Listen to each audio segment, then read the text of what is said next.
During the past couple of tips on spinnerbaits, I've been telling you just how much I love this versatile lure and how you can catch bass on it year round.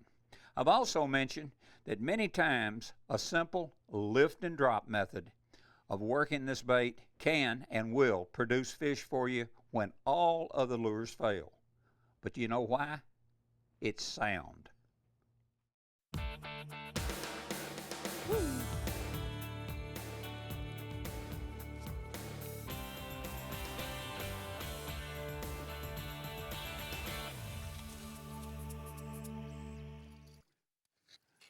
There, Buster. Come here, you skinny looking little old thing. Well, you look like you've been on a diet. On the subject of sound, do you know how a fish hears these vibrations? Well, first of all, sound travels 5 times faster underwater than across land. So hearing below the surface is not as difficult as you might think. You know, a fish told me that one time. No, seriously, a bass has 2 hearing organs, an inner ear for detecting high-frequency sounds and the lateral line for pinpointing low-frequency sounds. The lateral line runs from just behind the gill flap to the tail on both sides of the fish's body. Fish can locate sounds in only a restricted range with their lateral line detector. In distances beyond that, they detect sound with the inner ear, but have trouble locating the source without swimming a search pattern. And this is exactly why I say again, using a slow presentation and an odor attractant can pay off big dividends.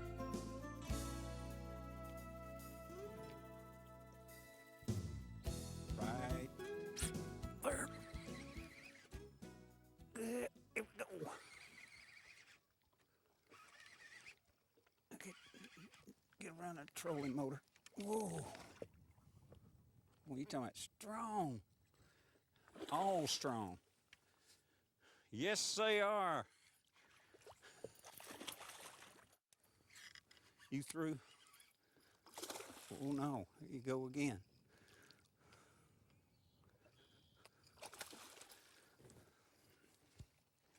You throw it?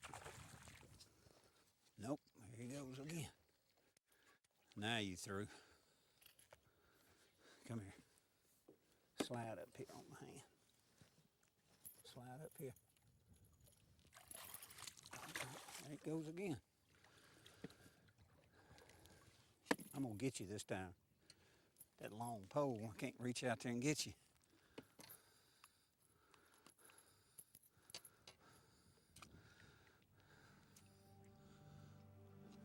Pretty.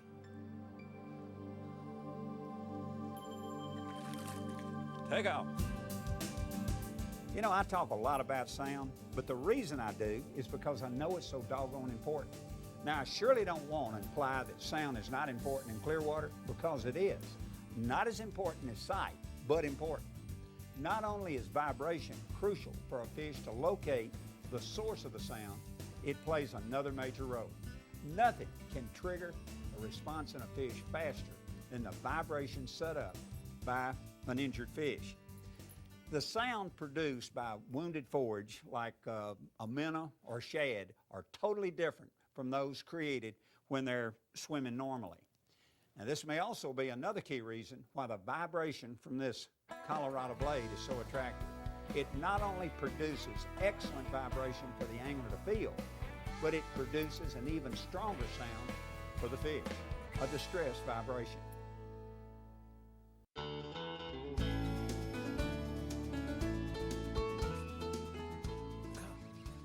Whoa!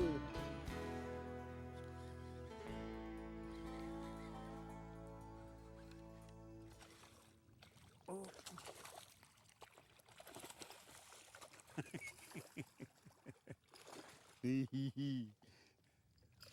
You can't throw that. Don't even try. Big old shad in your throat or something. Boy, he has got a big old something right down in his stomach.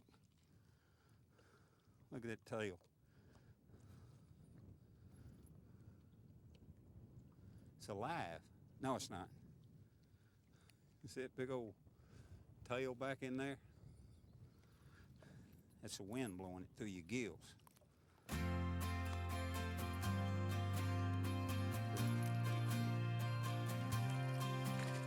Yo, get tough. Here's something else that's very important. You should never drop a spinnerbait on a slack line. When you do, you lose control of it, and often the lure wraps around your line and you can't feel the blade spinning.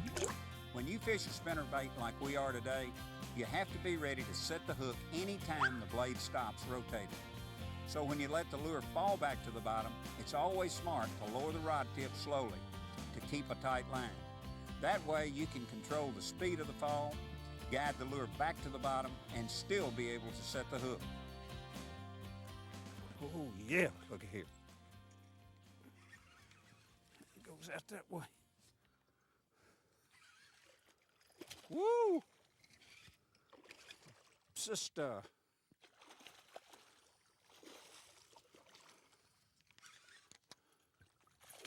He's so big he can't even jump. All right.